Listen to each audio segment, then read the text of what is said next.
지금 하나님의 절기 가운데 우리는 들어가 있습니다. 하나님께서는 49일 동안 오멜게수 오멜게수 하라고 주님이 우리를 초청하고 계십니다. 농사꾼이 제일 잘 알아야 될 것은 무엇이냐면, 한 해의 열매를 얻기 위해서 나는 오늘 무엇을 심을까입니다. 우리는 열매 맺는 삶을 살아야 한다라고 성경에 말씀하고 계시죠. 그죠? 한 해 동안 나는 영적인 열매를 맺고 있는가 항상 점검해 봐야 합니다. 왜냐하면 예수님께서 언제 오실지를 모르기 때문에 그렇습니다. 예수님께서 언제 오실지를 모르기 때문에 열매를 점검해야 한다. 왜요? 열매가 없는 나무들은 다 불에 던지우리라. 올해 만약에 예수님께서 오신다라고 하면은 우리의 삶 가운데 열매가 있는지 없는지를 우리는 점검해 봐야 합니다. 그러겠죠? 그래서 하나님은요, 당신의 시간표를 알려주셔서 언제 열매를 거둘 것인지, 그리고 언제 씨앗을 뿌릴 것인지, 그 계획 가운데 우리를 초청하고 계십니다. 그죠? 자, 오멜게수는 언제부터 시작되어집니까? 초실절. 그죠? 자, 유월절은 예수와의 어린 양 십자가의 구속을 의미합니다. 그죠? 무교절은 예수님께서 무덤에 장사한 것을 의미합니다. 초실절은 구원의 첫 열매로서 예수님께서 부활하셨습니다. 그죠? 출애굽기에 이스라엘 백성들이 유월절 어린 양의 피를 문설주와 문지방에 바르는 모든 가정 가운데 장자의 죽음이 건너가게 되어집니다. 무교절에 이스라엘 백성들이 무엇을 경험했습니까? 홍해에 들어가는 옛 자아가 십자가에 죽는 그 세례식을 경험하게 되어졌다. 그죠? 무슨 절기 때?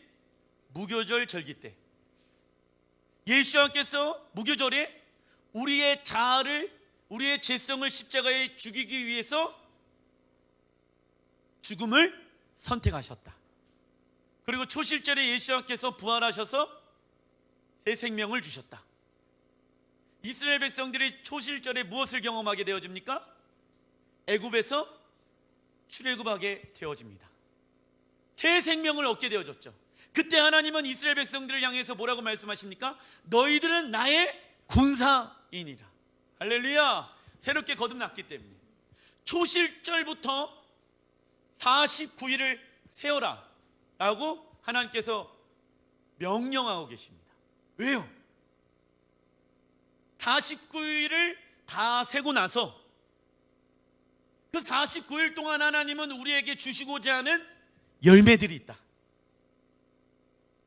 예수와를 믿게 되어지면 삶의 풍성한 삶으로 우리에게 하나님은 열매 맺게 하신다. 생명은 어때?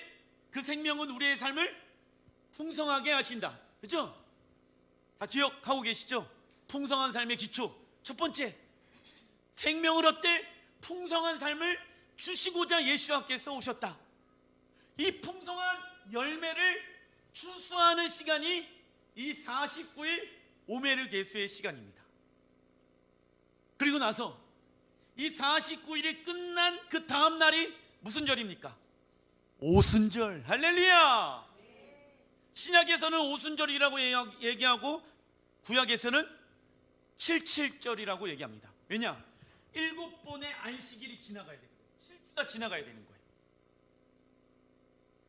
하나님이 이스라엘 백성들을 49일 동안 어디에 걷게 하십니까? 광야. 광야에서는 열매 맺을 수 있습니까? 없습니까? 없습니다.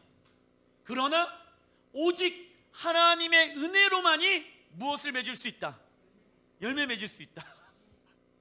인간적으로 아무것도 할 수 없는 그 환경 가운데 49일 동안 하나님의 은혜를 구하다 보니 하나님은 오순절에 77절에 이스라엘 백성들에게 무엇을 주십니까?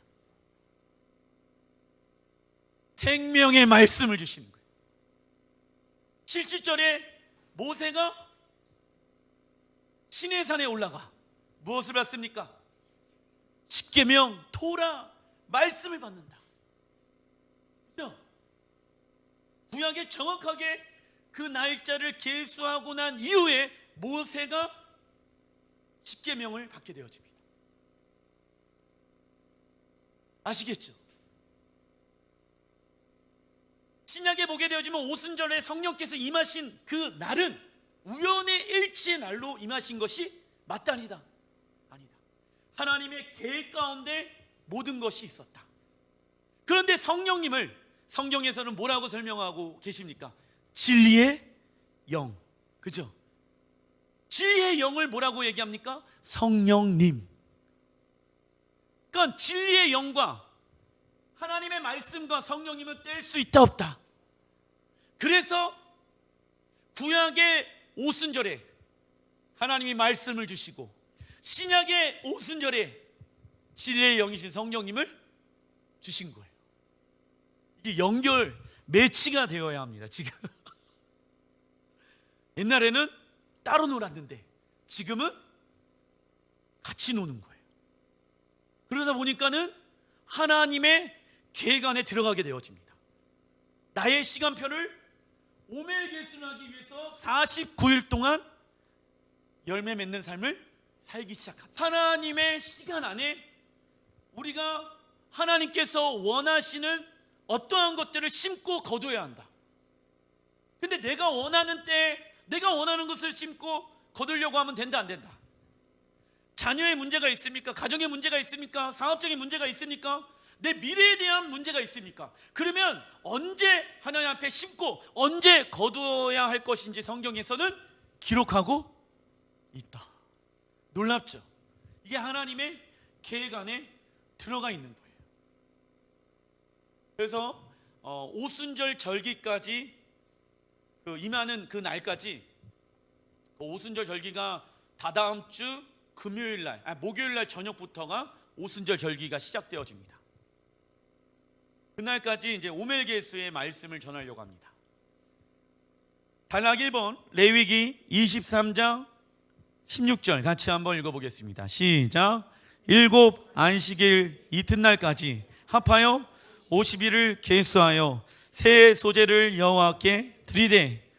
자, 오멜은 무엇을 의미하냐면은 보리 한 단을 세는 단위를 의미한다. 보리 한 단, 아시겠죠? 그 한 단을 가지고 여호와 앞에 소재로 드리는 날입니다. 그 시기는 초실절부터 7번의 안식일 49일이 지나고 나서 이 49일의 기간을 오멜개수라고 말합니다.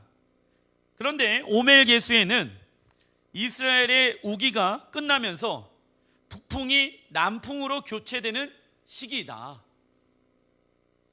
이스라엘 안에는 건기가 있고요, 우기가 있어요. 근데 겨울에는 우기이거든요. 우기 때는 무엇이 불까요? 북풍이 불어요. 왜냐하면 이스라엘의 북쪽은요 춥거든요. 그래서 북풍이 부는 거예요, 예루살렘에. 그리고 남쪽은 어떨까요? 따뜻해요. 우리나라랑 동일한 기후를 가지고 있다. 그런데 이 북풍과 남풍이 교체되어지는 시기가 언제입니까? 오멜 개수의 시간들을 갖는다라는 거예요. 자, 좋은 보리와 밀을 추수하려면 오멜 개수 첫째 주에 북풍이 불어주어야 합니다. 그리고 오멜 개수 둘째 주부터 여섯째 주까지 남풍이 불어서 뜨거운 바람이죠. 여름 가실 무엇일까요? 올리브, 포도, 석류, 대추, 무화과를 잘 익게 해 주어야 합니다. 왜요? 자, 이스라엘 백성들에게 하나님께서 가나안 땅에 들어가게 되어지면 너희들은 7가지의 산물을 취하게 되어질 것이다. 그게 곡식 중에 2가지, 보리와 밀을 의미하고, 그리고 과일 열매는 이 5가지 의미를 하고 있다. 그래서 하나님께서 이스라엘 백성들의 12명을 선출하시고 나서 그 12명의 정탐꾼이 뭐 포도와 무화과 이런 것들을 가지고 하나님 앞에 나오게 되어지잖아요. 그게 7가지의 그 식물과 열매들을 가지고 하나님 앞에 오게 되어진 것입니다. 근데 이 7가지의 열매를 가장 좋은 열매로서 추수하기 위해서는 북풍이 불어줘야 하고 남풍이 동시에 불어주어야 한다. 2가지 바람이 다 필요한 것입니다. 그래서 아가서에 나온 신부는 이렇게 고백합니다. 아가서 4장 16절 시작. 북풍아 일어나라, 남풍아 오라, 나의 동산에 불어서 향기를 날리라. 자, 오멜게수 시간 안에는 특별히 아가서를 이스라엘 사람들은 묵상을 합니다. 그런데 아가서에 나와 있는 북풍은요, 이스라엘 북쪽의 차가운 바람이며, 이는 써놔 주십시오. 하나님의 연단과 고난의 바람. 북풍은요, 하나님의 연단과 고난의 바람을 의미합니다. 신부는 북풍을 향해 일어나라고 명령합니다. 왜요? 내가 하나님의 말씀에 순종하게 되어졌을 때 자신의 삶 가운데 찾아오는 것은 무엇입니까? 북풍, 고난, 연단이라는 거예요. 왜요? 하나님의 말씀대로 살려고 하다 보니까는 내 육신적인 생각이 있습니까? 없습니까? 있어요. 그런데 내가 하나님의 말씀대로 살고 싶은 거예요. 그러니까는 북풍아 불어와라, 자발적 고난 가운데 들어가는 거예요. 무슨 고난? 자발적 고난 가운데 들어가는 거예요. 왜요? 열매 맺고 싶으니까. 우리나라도 겨울에 추워야지 귀한 열매를 맺을 수 있다라고 얘기하잖아요. 겨울에 땅이 춥지 않으면은 열매가 맛이 없게 되어지잖아요. 동일한 거예요. 귀한 열매, 아름다운 열매를 맺기 위해서는 무엇이 필요하다? 북풍이 필요하다. 우리의 삶 가운데도 이러한 고백이 일어나야 한다. 따라해 주시면 감사하겠습니다. 나의 삶 가운데 북풍아 불어와라. 예, 그렇게 불어올지라 믿습니다. 예, 깜짝 놀라시면 돼요, 안 돼요? 추워. 그러면 안 돼요. 진짜 춥다고요. 외로울 수도 있고요, 힘들 수도 있고요, 막 그 바람이 막 뼈에 들어올 수도 있어요. 그리고 막 정면으로 딱 받아들이면 얼굴이 갈 수도 있어요. 아시겠죠? 고난의 바람을 정면으로 받아버리면은 얼굴이 갈 수도 있다. 상할 수도 있다라는 거예요. 그때 어떻게 해야 됩니까? 직격으로 받는 거예요. 왜요? 나는 하나님의 말씀에 순종하기로 결단한다. 근데 하나님의 말씀에 순종하기로 결단하게 되어졌을 때 내 생각과 하나님의 생각은 다르기 때문에 고난인 게 올 수밖에 없다라는 것이죠. 근데 왜 이러한 고난의 삶을 자발적으로 선택하는지 아십니까? 내 삶 가운데 하나님 아름다운 열매를 맺고 싶습니다. 네. 아름다운 열매는요, 그냥 갑자기 어느 순간 맺어지는 것이 아닙니다. 우리의 고난이 필요한 것이죠. 우리가 해야 될 것은 그때 무엇인지 아십니까? 낮아지는 거예요. 하나님은 낮아져 있는 자를 어떻게 하신다라고 말씀하십니까? 높이 세우신대요. 우리가 해야 하는 것은 낮아지는 것이고, 하나님이 해야 되는 것은 낮아진 우리를 높이시는 거예요. 근데 우리가 고난 가운데 들어가려고 하진 않고 하나님의 말씀에 순종하지 않으려고 한다라고 하면은 우리는 아름다운 열매를 맺을 수 없고, 우리는 아름다운 열매를 또 맺을 수 없을 뿐더러 높이 세움을 받을 수도 없다라는 것이죠.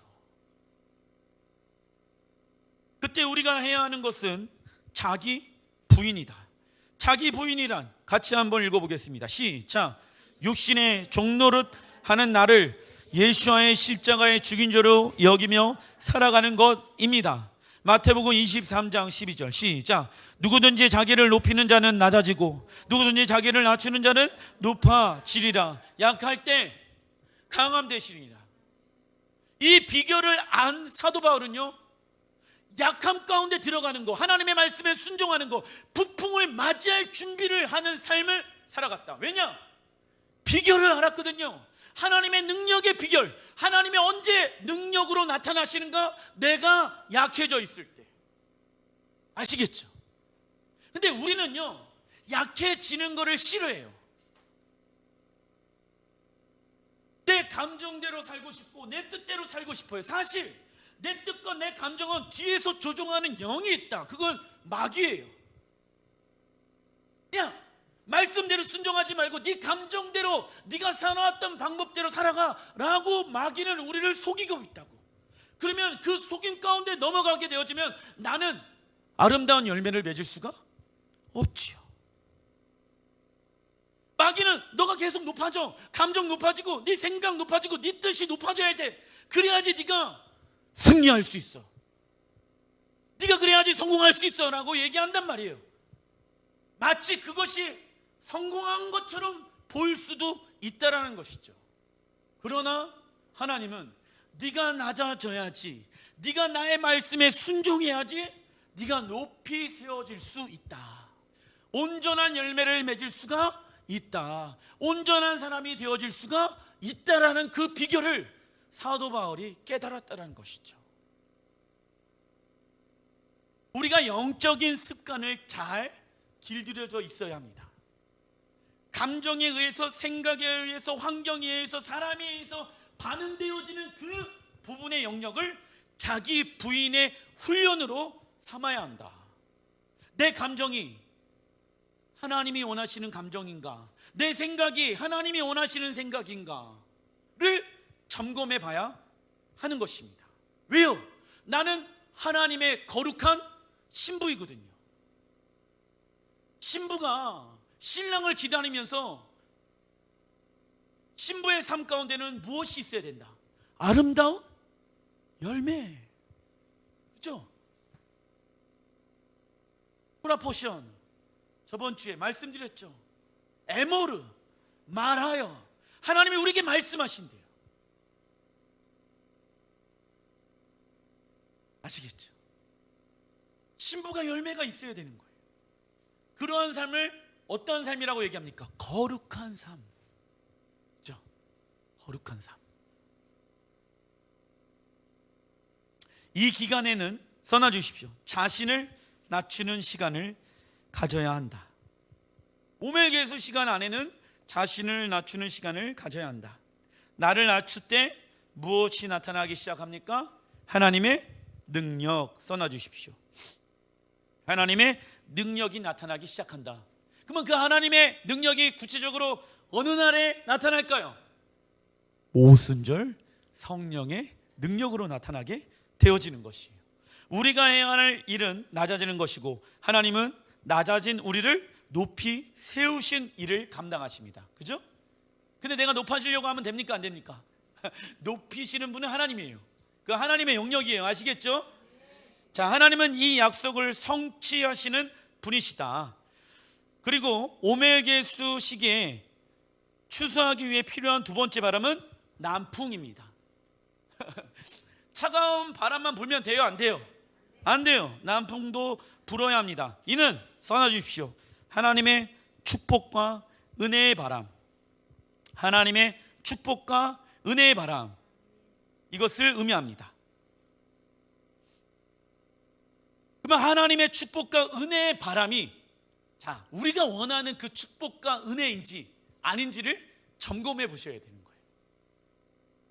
아가서 4장 16절 같이 한번 읽어보겠습니다. 시작. 북풍아 일어나라, 남풍아 오라, 나의 동산에 불어서 향기를 날리라. 나의 사랑하는 자가 주님의 동산에 들어가서 그 아름다운 열매를 먹기를 원하노라. 나의 동산에서 무슨 동산으로 바뀌게 되어집니까? 그죠? 나의 동산에서 불어서 향기를 날리라. 나의 사랑하는 자가 주님의 동산에 들어가길 원한다. 주님의 동산에 들어가서 무엇을 먹길 원한대요? 아름다운 열매를 먹길 원한다라고 말씀하고 있습니다. 나의 동산에서 주님의 동산으로 바뀌게 되어지는 것인데, 이는 무엇을 의미하냐면, 써놔주십시오. 주님께서 우리의 주인 되심을 인정하는 삶. 주님께서 우리의 주인 되심을 인정하는 삶으로 주권이 바뀌게 되어진 거예요. 내가 주인 된 삶을 살다가 이제 예수아가 내 삶의 무엇입니까? 주인이십니다. 아멘. 그 주인이신 예수님께서 우리에게 아름다운 풍성한 열매를 주시길 원하신다. 생명을 얻되 풍성한 삶을 주시길 원하신다. 아멘. 요한복음 10장 10절의 말씀이죠. 동산은 무엇을 의미할까요? 주님과 교제하는 마음. 써놔주십시오. 동산은 주님과 교제하는 마음을 의미한다. 그렇다라고 하면은 이 마음, 동산을 관리하는 관리자가 우리가 되어야 하는 것이에요. 내 마음의 중심에 내가 주인 된 삶을 살고 있는가? 예수아가 내 삶의 중심 되어져서 살아가고 있는가? 이 마음을 왜 잘 파수해야 합니까? 이 마음 가운데 뭐가 온대요? 작은 여우가 들어온대. 왜요? 꽃을 따서 먹고 열매를 맺지 못하게 하기 위함이다 라는 것이죠.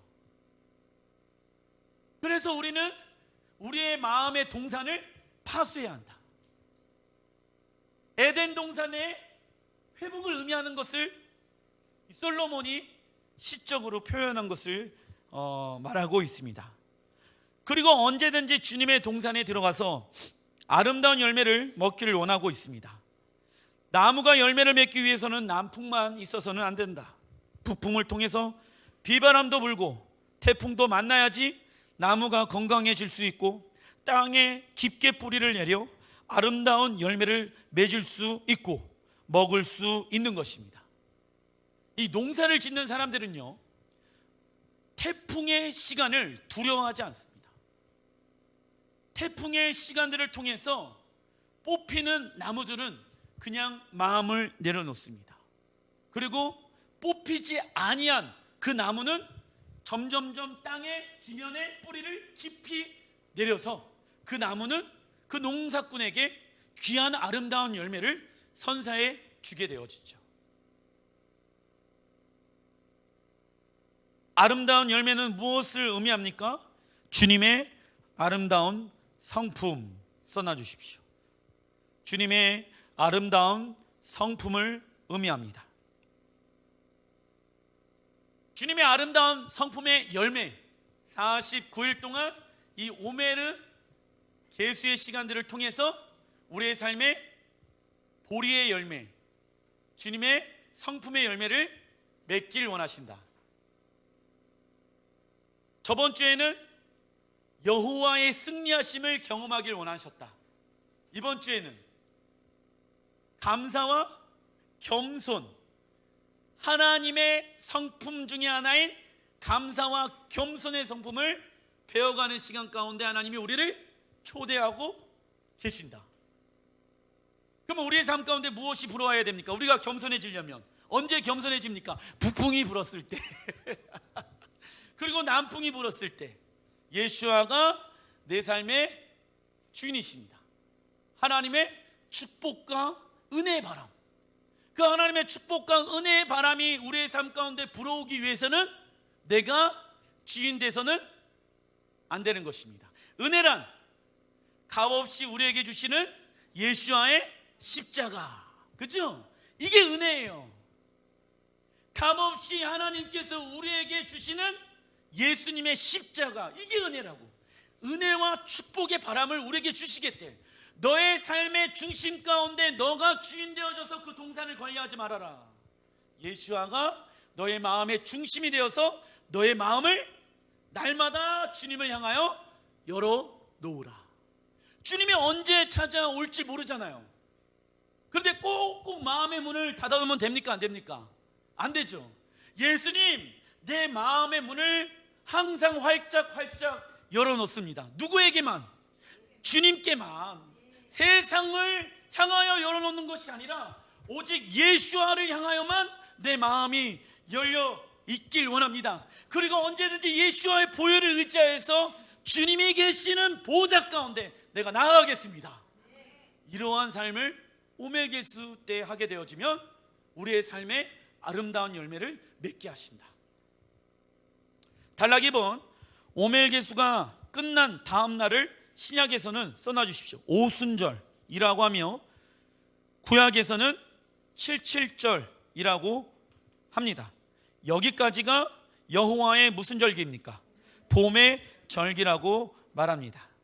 여호와의 봄의 절기의 시작은 유월절과 무교절 그리고 초실절로 시작하며 오멜게수 49일의 시간들을 통과하여 오순절로 마무리가 되어진다. 오순절에 모세가 시내산에서 토라 10계명을 받게 되어지는데, 이날에 받은 10계명은 하나님과 이스라엘 백성들 사이의 언약으로 무엇이라고 여기면서 말하고 있냐면은, 자, 케투바 써놔 주십시오. 케투바란 써놔 주십시오. 신랑이 신부에게 주는 결혼 서약서. 신랑이 신부에게 주는 결혼 서약서를 말합니다. 요즘에도 교회에서 결혼하게 되어졌을 때 부부 10계명으로 해갖고 주잖아요. 그 부부 10계명이 어디에서 나온 거냐면 사실 이 유대 캡투바에서 나온 거예요. 하나님께서 이스라엘 백성들에게 결혼 서약서를 준 것이죠. 아시겠죠? 그게 성경에 어디에 나와 있냐? 예레미야 2장 2절 시작. 내가 너를 위하여 내 청년 때의 인애와 내 신혼 때의 사랑을 기억하노니. 우선 여기까지. 내가 너를 위하여 내 청년 때의 인애와 내 신혼 때의 사랑을 기억하노니. 예루살렘아, 예루살렘아, 내가 기억하고 있는 것이 하나 있단다. 그것은 언제인지 아니?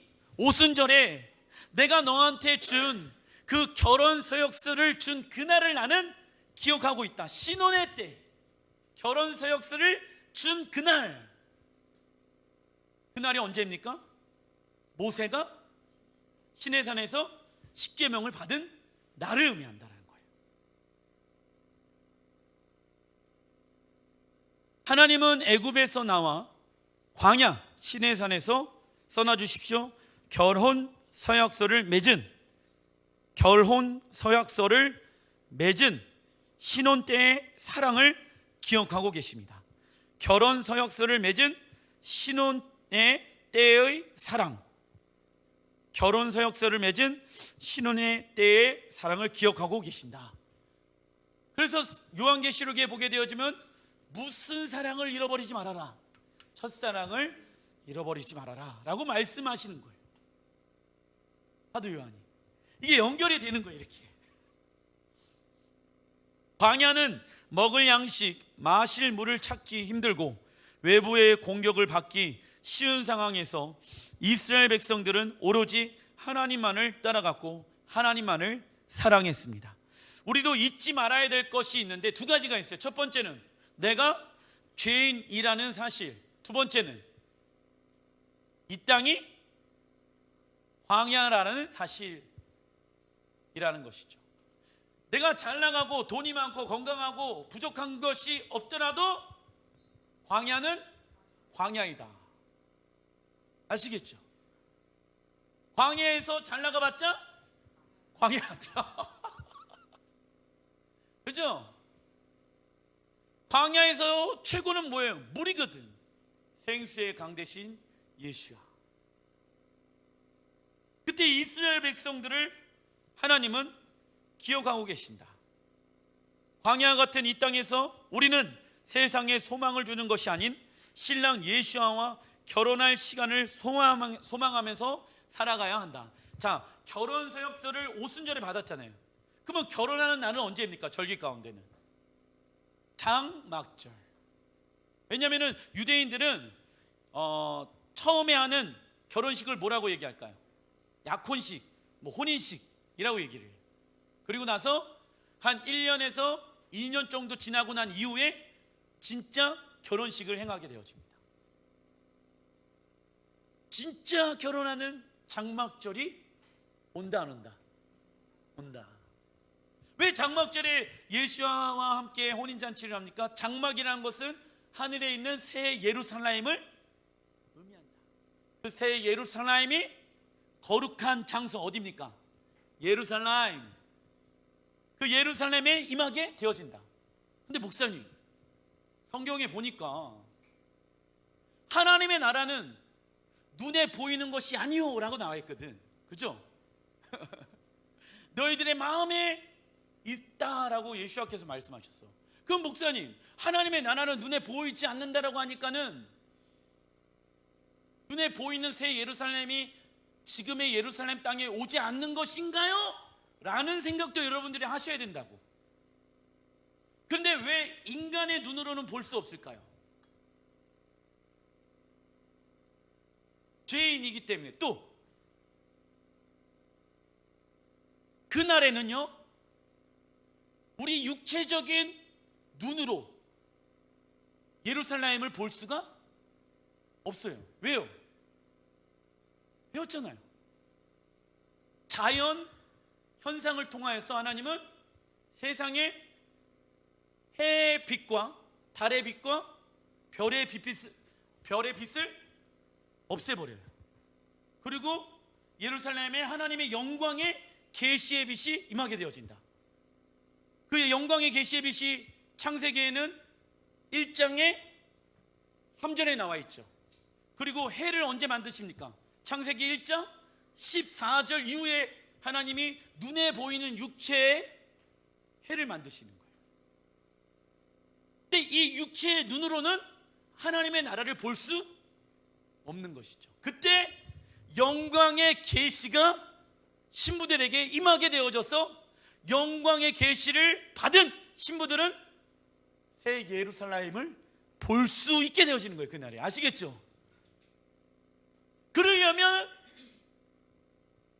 우리의 삶이 거룩해져야 한다. 새 예루살렘도 거룩한 성이에요. 왜요? 거룩하신 예수아가 거룩한 그 장소에 들어가기로 결정하셨거든. 언제요? 창세 전부터. 그러면 거룩한 예수아와 결혼할 신부는 무엇이 되어져야 합니까? 거룩한 신부. 거룩의 기준은 하나님의 말씀인 것이죠. 예수아의 피로 거룩하게 되어진 거 아니에요? 예, 맞아요. 예수아의 피로 거룩하게 되어졌다라고 하면은 이제 거룩한 삶을 우리가 살아야 하는 것이다. 그 거룩한 삶은 한마디로 하나님의 말씀에 순종하는 것을 의미하는 거예요. 단장하는 거라고요. 왜요? 주님과 결혼하는 그날은 반드시 오기 때문에. 이러한 하나님의 어떠한 그 계획들을 여러분들이 알고 계셔야 여러분들의 신앙이 건강하게 올바른 길로 나아갈 수가 있습니다. 왜냐하면 신앙의 시작과 끝을 제대로 알지 못하면은 중간에 잘못된 길로 빠질 수가 있기 때문에 그렇습니다. 아가서 1장 2절에 이런 말씀을 하고 있죠. 같이 한번 읽어보겠습니다. 시작. 내게 입맞추기를 원하니 주님의 사랑이 세상의 그 어떤 포도주보다 낫습니다. 아가서가 포도주, 어떤 포도주보다 주님의 사랑이 최고로 낫습니다 라고 얘기하고 있습니다. 포도주는 세상의 즐거움을 의미합니다. 이 아가서를 쓴 솔로몬은 세상에서 가장 좋은 포도주를 마셔보았다. 창고에도 많이 가지고 있었겠죠. 그러나 아무리 좋은 포도주여도 계속 마시다 보면 이것이 좋은 술인지 아닌지를 구분할 수 없습니다. 그냥 마시기만 하는 것이죠. 그러나 하나님의 사랑은 날마다 새로운 것을 경험하게 되어집니다. 그리고 아가서에 나와 있는 이 신부는요, 하나님의 말씀에 날마다 입맞추길 원하였다. 나와 있는 이 입맞춤은요, 부부의 관계로서의 입맞춤을 얘기하거든요. 근데 어디에 입맞추길 원한대요? 내가 주님께 입맞추길 원합니다. 이 말은요, 하나님의 말씀에 입맞추길 원합니다 라고 해석이 되어질 수 있는 것이에요. 왜요? 왜 이 술라미 여인은 하나님의 말씀에 입맞추길 원했을까요? 신부는요 아는 거예요. 뭐를요? 내가 무엇으로 만들어졌는지. 우리는 무엇으로 만들어졌습니까? 하나님의 말씀으로 만들어졌기 때문에 내가 살아갈 수 있는 유일한 방법은 하나님의 말씀에 입맞추는 거예요. 세상에 입맞추다 보니까 세상은 내가 원하는 것을 준다 안 준다? 주지 않는다는 것을 알았다는 거예요. 그래서 날마다 세상의 어떠한 사람들의 말과 환경과 이런 것에 내가 입맞추지 않겠습니다. 이것을 가지면 행복할 수 있다, 저것을 가지면 행복한 삶을 살아갈 수 있다라고 얘기하지만 나는 그것을 거부합니다. 내가 행복해질 수 있고 내가 행복한 삶을 살아갈 수 있는 것은 하나님의 말씀에 입맞추는 것입니다. 이런 고백이 여러분들의 고백이 되길 주님의 이름으로 축원드립니다. 자, 하나님의 말씀에 입맞추는 것이란 무엇을 의미합니까? 읽어보겠습니다. 시작. 하나님의 말씀이 우리의 마음의 계시로 풀어져서 인격적 관계를 맺게 되는 것, 인격적 관계를 맺게 되는 것입니다. 하나님의 아름다운 열매를 맺기 위해서는 하나님의 말씀에 입맞춤을 맞추어서 그 말씀이 우리의 삶으로 열매로 맺어지는 것을 의미한다. 그래서 유대인들은 오멜게스 때 아가서를 읽는다. 우리는 하나님의 말씀으로 만들어졌고 하나님의 말씀으로 입맞추어야 살 수 있는 존재. 신명기 16장 9절을 같이 한번 읽어보겠습니다. 시작. 7주를 셀지니 곡식에 낫을 대는 첫날부터 7주를 세어 내 하나님 여호와 앞에 70조를 지키되 내 하나님 여호와께서 내게 복을 주신 대로 내 힘을 헤아려 자원하는 예물을 드리고. 자, 하나님께서 오멜 개수를 하라고 명령하고 계신다. 이 세어라라는 것은 명령의 단어로 쓰여져 있습니다. 하루하루를 무엇하라? 세어라. 오멜 개수 31일. 이 31일 날 여호와 앞에 가지고 가야 하는 어떠한 예물이 있고 그리고 또 소재가 있다. 이렇게 계수하라고 명령하신 이유는 오순절 절기 때 신랑 하나님께서 신부 이스라엘에게 결혼 서약서를 주길 원하시기 때문에, 오순절에 결혼 서약서를 받으려면은 받을 준비를 해야 하는 것이죠. 동일해요. 우리나라랑 결혼하려면 신부들이 피부 관리도 하고 살도 빼고 운동도 하고 몸 관리를 합니다. 왜냐? 결혼식의 꽃은 신부이거든요. 가장 돋보이기 위해서. 우리는 하나님의 말씀으로 무엇 되어져야 합니까? 단장되어야 하는 것이. 어느 기간 때? 49일 오메르게스 때 신부의 영적인 단장이 일어나야 하는 것이죠. 그러면 신부가 단장하기 위해서는 무엇으로 단장합니까?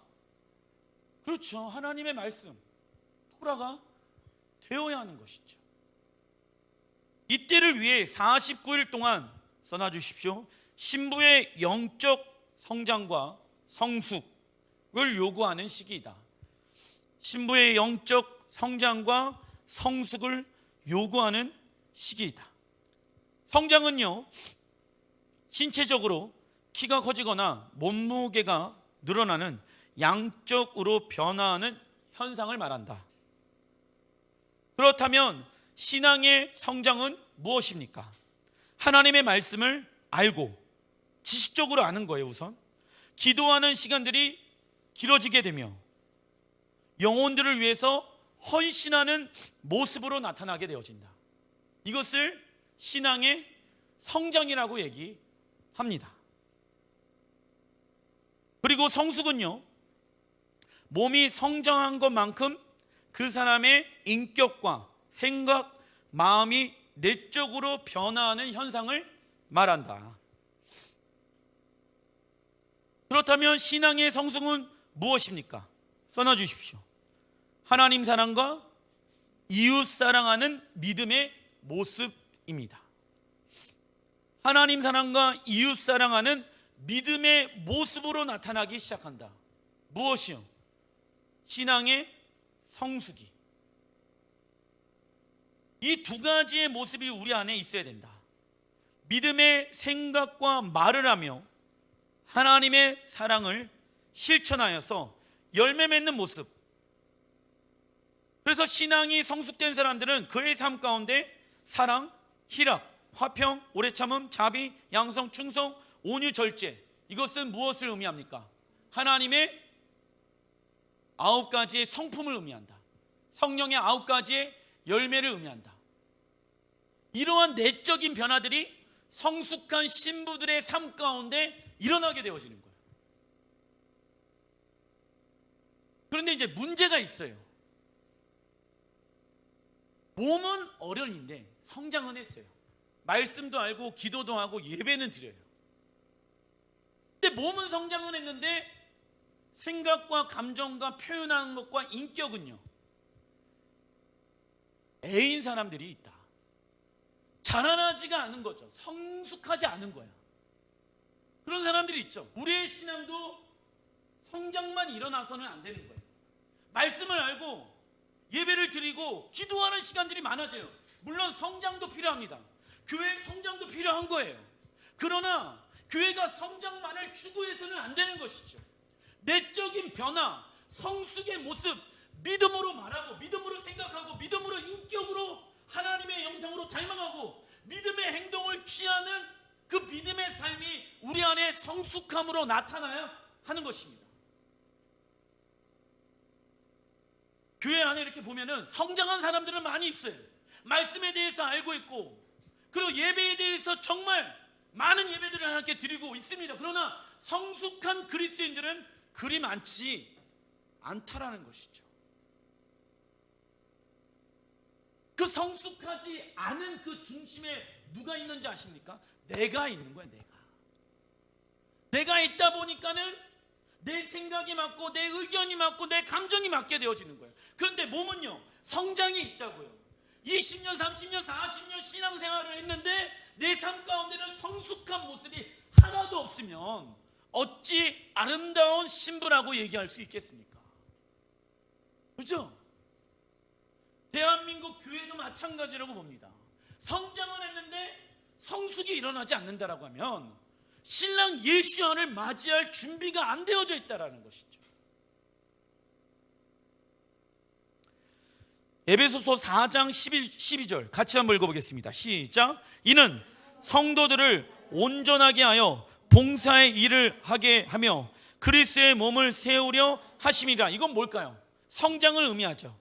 우리가 다 하나님의 아들을 믿는 것과 아는 일에 하나가 되어 온전한 사람을 이루어라. 그리스도의 장성한 분량이 충만한 데까지 이르리니. 이는 우리가 이제부터 무엇이 되지 아니하여 어린 아이가 되지 말아라. 그러면 자 보세요. 아는 것과 믿는 것이 하나가 되려면 무엇을 해야 될까요? 순종이죠. 결국 말씀에 순종해서 나의 인격을 십자가에 죽이고 나의 자아를 십자가에 죽이고 그분의 인격을 내 마음의 인격으로 모셔드리는 삶. 그러면 결국 순종해야 된다는 거예요. 아는 것과 성장적인 부분들과 믿는 것, 성숙이 같이 일어나려면 하나님의 말씀에 순종하는 모습이 우리 안에 있어야지 성장과 성숙이 동시에 일어나게 되어진다 라는 것이죠. 에베소 교회의 성도들이 믿는 것과 아는 것을 분리시켜 놓았으며 그 이유는 평범한 신앙생활을 하기 위함입니다. 거룩한 반대는 평범한 것. 이러한 생각은 이원론적 생각이며 이는 신앙과 삶이 분리되어진 것을 말하고 있다. 무슨 가르침? 헬라의 가르침이다. 이원론적인 신앙생활, 신앙과 삶이 분리되어진 것을 의미합니다. 나만 잘 믿고 나만 은혜 받고 나만 구원받으면 된다는 생각을 하면 신앙의 성장과 성숙은 일어나지 않습니다. 예수를 믿는 것과 아는 것에 하나가 되기 위해서는 써놔주십시오. 하나님의 말씀에 순종하는 모습, 하나님의 말씀에 순종하는 모습으로 나타나야 합니다.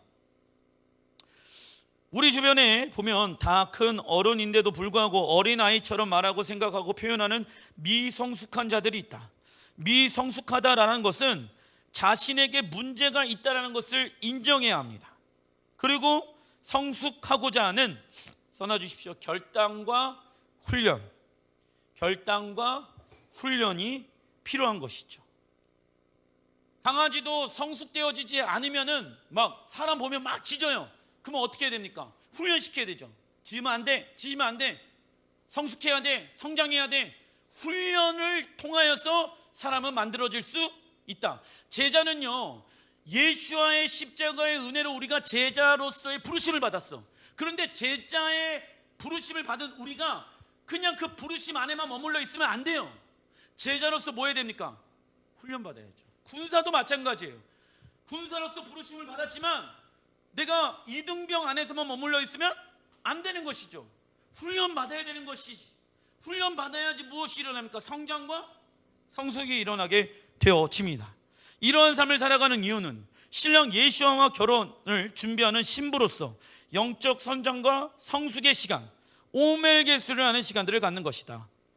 그리고 오순절은 신명기 16장 10절에 나와 있는 것처럼 우리에게 주신 하나님의 은혜와 축복에 대해서 써놔주십시오. 감사하는 절기이다. 여러분들 오순절, 7절 2주 뒤에 여러분들이 한 해 동안 최고의 감사를 하나님께 올려드릴 수 있는 시간들이다. 위에 보게 되어지면 신명기 16장 9절 10절에 보게 되어지면 내 하나님 여호와 앞에 7절을 지키되 내 하나님 여호와께서 내게 주신 복을 주신 대로 내 힘을 행하려 자원하는 예물을 드려라 라고 나와 있습니다. 자원하는 예물인 거예요. 내가 하나님 앞에 열매를 주신 하나님, 내게 감사합니다. 하나님 감사합니다. 자원하는 최고의 감사의 예물을 가지고 나오는 절기가 언제입니까? 오순절 7절. 어떠한 믿음? 하나님이 여기까지 인도하셨고 앞으로도 인도하실 것입니다. 나의 삶 가운데 추수하는 열매를 맺게 하실 것입니다. 믿음으로 준비하는 거예요. 아멘. 레위기 2장 14절부터 15절 같이 한번 읽어보겠습니다. 시작. 너는 첫 이삭의 소재를 여호와께 드리거든 첫 이삭을 볶아 찌은 것으로 내 소재를 삼되 그 위에 기름을 붓고 그 위에 유향을 더할지니 이는 소재이니라. 자, 오멜 보리 한 단을 하나님께 통째로 드리는 것이 아니라 소재로 드려라라고 명령하고 계십니다. 이 소재로 드리는 방법은요, 우선 성전 바닥에 보리 한 단을 펼쳐놓아 계속 바람을 일으켜서 지푸라기와 가라지를 날려 보냅니다. 왜냐하면 알곡과 쭉정이가 같이 있기 때문에. 그래서 계속 바람을 일으키는 거예요. 이는 하나님의 추수의 때에 알곡과 가라지를 나누게 하시는 하나님의 무엇입니까? 심판을 의미하는 거예요. 그래서 예수께서 이 땅 가운데 오셨을 때 너희의 삶에 열매가 있는지 없는지를 보신다라고 말씀하신 이유가 이 소재의 예배를 통해서 하나님이 말씀하고 계시는 것과 동일한 것을 의미하고 있습니다. 그래서 여러분들 무슨 바람이 불어온다? 뭐 시험의 바람, 북풍이 불어오고 남풍이 불어왔었을 때 도망치지 말아라. 내 안에 북풍이 불어왔었을 때 잘못되어진 내 신앙들을 들춰내시는 분은 누구이시다? 하나님이시다. 하나님께서 오멜게수 때 우리에게 시험의 바람을 일으키십니다. 그때 우리의 신앙의 모습 가운데 하나님의 형상을 닮아가는 열매의 모습이 있어야 하는 것이죠. 그리고 알곡을 불에 볶아서 찌어 고운 가루를 만들어 13번의 채질을 합니다. 13번의 이 13이라는 히브리 원어는요, 써놔주십시오. 하나됨, 연합, 하나됨, 연합을 뜻하며, 하나님은 13번의 채질 같은 시험을 통하여 형제 우애를 만들어 내서 서로 사랑으로 하나가 되도록 하십니다. 연합하라고요. 하나라, 하나가 되어라. 무엇과? 형제 이웃과. 13번의 채질을 통하여서 하나님은 고운 가루로 만들어라 라고 말씀하시는 거예요. 내가 있으면 고운 가루가 되어질 수 있습니까? 없습니까? 내가 있으면 이웃사람과 연합할 수 있습니까? 없습니까? 없습니다. 아시겠죠? 이거를 49일 동안 한 거예요. 49일 동안. 그래서 하나님은 우리 안에 있는 나를 들춰내신다. 연합하지 못하게 하는 나의 어떠한 것들을 들춰내신다. 그리고 난 이후에 고운 가루는 무엇과 연합하냐면 소금, 기름, 유향입니다. 소금은요, 우리가 샤bat 때도 빵에 무엇을 뿌립니까? 소금. 이는 무엇을 의미합니까? 하나님의 영원한 언약. 써놔주십시오. 소금은요, 하나님의 영원한 언약을 의미합니다. 그리고 기름은요, 성령님의 기름 부으심. 유향은 하나님께 주시는 기쁨, 하나님께서 주시는 기쁨. 이 세 가지가 우리의 삶 가운데 있어야 된다. 소재로 하나님께 드리기 위해서는. 오멜게수 때 소금이 있는가? 하나님의 언약의 말씀이 있는가? 성령님의 기름 부으심이 있는가?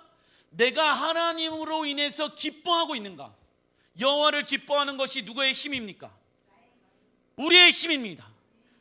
유향과 기름과 소금이 우리 안에 있는지 없는지를 점검하셔야 한다. 어느 기간 때? 오멜게수의 기간 때. 오멜게수 기간에 매일 소재로 하나님께 드림으로 오순절을 기다려라 라고 명령하고 계세요. 구약에서 7실절, 이 날에 토라를 받았다라고 하면 신약에서는 성령을 받게 되어집니다. 단락 3번 고린도후서 3장 3절. 이 성령님에 대해서 뭐라고 사도 바울은 이야기하냐면, 같이 한번 읽어보겠습니다. 시작. 너희는 우리로 말미암아 나타난 그리스도의 편지니 이는 먹으로 쓴 것이 아니요 오직 살아계신 하나님의 영으로 쓴 것이며, 또 돌판에 쓴 것이 아니요 오직 육의 마음판에 쓴 것이니라. 구약에 오순절에 토라를 돌판으로 받았다라고 하면은, 신약에는 오순절에 토라를 무엇으로 받았다? 성령으로 받았다. 그래서 성령을 통하여서 하나님의 말씀을 이뤄낼 수 있다. 성령을 통해서 하나님의 말씀으로 단장될 수 있으며, 그 성령의 인치심을 받아서 우리는 신랑 예수아를 맞이하는 신부로서 날마다 성령의 인치심으로 우리의 구원을 이뤄갈 수 있는 것이다. 이것을 의미하는 거예요. 근데 어떤 사람들은 이 말씀의 구절을 성령을 통하여서 우리의 마음 가운데 하나님의 말씀이 인치심을 받았으니까 구약에 나와 있는 그 하나님의 말씀은 상관이 없다라고 얘기를 해요. 근데 그 얘기를 하는 게 아니에요. 그죠? 오순절 절기가 하나님 여호와의 절기가 깨달아 알게 되어지면 이 토라와 이 성령과 분리시킬 수 있다 없다? 그런데 이 시대의 많은 교회들은 이게 분리되어져 있어요. 그죠? 하나님의 말씀 토라와 성령은 분리되어져 있어요. 그래서 성령님을 어떻게 생각합니까? 능력 행하고 은사 행하고 기적 행하는 분이라고만 생각하고 있다라는 거예요. 근데 그분이 왜 능력으로 나타나야 합니까? 하나님의 말씀을 우리의 삶 가운데 성취할 수 있게 하시는 분이 누구이십니까? 성령님의 능력이라고. 이게 연결되어져 있어야 되는데 이것이 분리되어져 있다 보니까 제대로 된 오순절을 경험하지 못하고 있는 것입니다. 마지막 때가 되어지면 다니엘서 7장에 뭐라고 나와 있습니까? 적그리스도는 때와 법을 바꾼다라고 말씀하고 있죠. 법을 바꾸는 거예요. 토라를 바꾸는 거. 그리고 때를 바꾸는 거예요. 절기를 바꾸는 거예요. 왜요? 하나님의 시간표를 알지 못하게 하기 위함인 것이죠. 하나님은 그 시간을 왜 우리에게 알려주셨습니까? 특별한 만남을 하자고요. 그래서 오순절 날에 우리가 하나님의 말씀을 성취할 수 있게끔 성령을 받으라고 말씀하고 계시는 거예요. 이게 분리가 되어져 있으면 안 된다. 아가서 8장 6절에는 이렇게 얘기하고 있습니다. 같이 한번 읽어보겠습니다. 시작. 너는 나를 도장같이 마음에 품고 도장같이 팔에 두라. 사랑은 죽음같이 강하고 질투는 수월같이 잔인하며 불길같이 일어나니 그 기세가 여호와의 불과 같으리라.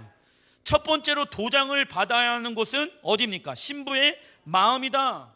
너는 나를 도장같이 마음에 품어라 라고 얘기하고 있습니다. 자, 도장은 무엇을 의미하냐면 고대망들은 중요한 문서를 봉투에 넣고 왕의 반지 도장을 찍었습니다. 그래서 왕의 그 도장은요 반지로 되어져 있어요. 그래서 왕만 소유할 수 있게끔. 왕의 도장은 무엇을 의미합니까? 권세와 왕의 권세와 능력. 써놔주십시오. 왕의 권세와 능력. 이 왕의 권세와 능력은 하나님의 말씀을 의미할 수도 있죠. 왜냐하면 왕이신 하나님께서 말씀으로 세상을 창조하셨기 때문에. 그리고 나서 그 도장을, 왕의 도장을 신부의 마음에 품으라고 말씀하십니다. 마음은 아까 뭐라고 말씀드렸죠? 하나님과 사랑의 교제를 나누는 장소. 써놔주십시오. 마음은요 하나님과 사랑의 교제를 나누는 장소이다. 이 마음을 날마다 성령님의 인치심을 받지 않는다라고 하면 누구에게 빼앗길 수 있다? 사단, 세상의 권세와 능력을 잡고 있는 사단에게 내 마음이 빼앗길 수 있다는 거예요. 그러니까 하나님의 말씀으로 너의 마음을 인쳐라. 너의 감정대로, 세상에 말하는 대로 생각하고 감정 짓지 말고, 계획하지 말고 하나님의 말씀대로 너의 계획과 너의 생각과 너의 감정을 정비하라. 성령의 인을 너의 마음으로 쳐라 라고 말씀하고 있습니다. 그렇지 않으면 세상과 사단에게 빼앗길 수 있다. 무엇이요? 마음이, 그 마음에 도장을 두기 시작한다라고 하면 우리의 마음은 무엇을 경험하게 되어집니까? 천국. 천국은 여기 땀도 아니요 저기 땀도 아니요 너희들의 마음에 있으리로다. 그 마음의 천국을 경험하려면 하나님의 말씀에 순종해야 된다. 아멘. 두 번째로 도장을 받아야 하는 곳은 어디입니까? 신부의 팔입니다. 팔은요 힘이 내재된 곳을 말하며 이 힘을 다하여 써놔주십시오. 하나님 사랑, 이웃 사랑하는데 사용하는 것을 뜻한다. 마음으로 하나님을 사랑하고 마음으로 이웃을 사랑합니다. 그리고 마음으로만 하나님을 사랑하는 것이 아니라 내 팔, 내 힘을 다하여 누구를 사랑하라? 하나님을 사랑하라. 이웃을 사랑하라. 아시겠죠? 이걸 의미하고 있는 거예요. 마음과 뜻과 힘을 다하여 여호와 하나님을 사랑하라. 쉐마 이스라엘. 아멘. 무엇을 들으라? 마음과 뜻과 힘을 다하여 여호와를 사랑하는데 집중하라. 이 에너지가, 하나님이 내게 주신 시간과 물질과 내 에너지가 하나님을 사랑하는데 집중시켜라. 물질을 세상을 위해서 쓰는 것이 아니라 하나님을 사랑하고 이웃을 사랑하는데 그 물질을 사용하라.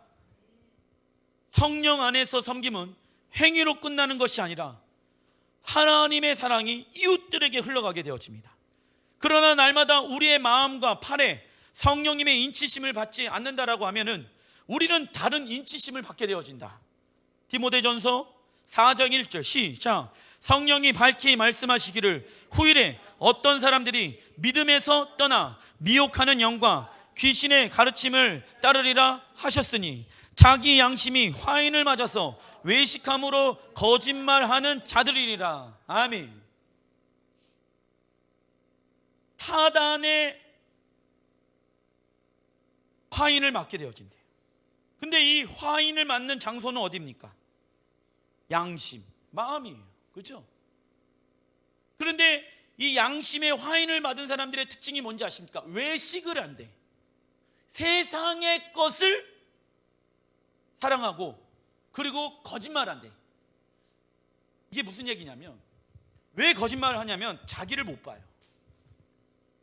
양심의 화인을 맞으면 성령님의 조명하심이 없으니까 내가 무엇이 죄인지, 내 삶이 무엇이 잘못되어졌는지 내 자신을 못 본다고. 마음에 무엇을 받았습니까? 그래서 다른 사람들에게 문제다라고 얘기하고 환경이 문제다라고 얘기를 해요. 근데 누가 문제예요? 내가 문제거든, 사실. 아시겠죠? 근데 이 사단의 화인을 받는 사람은 세상 사람들이 아니다. 누구래? 성령이 밝히 말씀하시기를 후일에 어떤 사람들이 믿음에서 떠나는 사람들이 있대요. 목사님, 나는 교회에 지금 있는데요, 교회를 다닌다고 해가지고 믿는다라고 얘기할 수 없는 것이죠. 믿음의 삶에서 떠난다는 것은 하나님의 말씀을 떠나서 살아간다는 것을 의미하는 거예요. 이 하나님의 말씀에 떠나서 살다 보니까, 그런데 이제 하나님을 떠나게 되어지면 내가 불안하잖아. 그러니까는 어디는 다녀? 교회는 다니는데 성령님의 지금 강하게 내 마음에 양심 가운데 터치하고 계시는 말씀들이 있어. 근데 뭘 맞았어요? 화인을 맞았으니까 성령님의 조명하심을 받지 못하게 되어진다. 그러면 이러한 사람들이 많을까요? 적을까요? 제가 봤을 땐 많다라고 봅니다. 그리고 나는 아니겠지라고 생각하는 사람이 그 사람이 화인 맞은 사람입니다.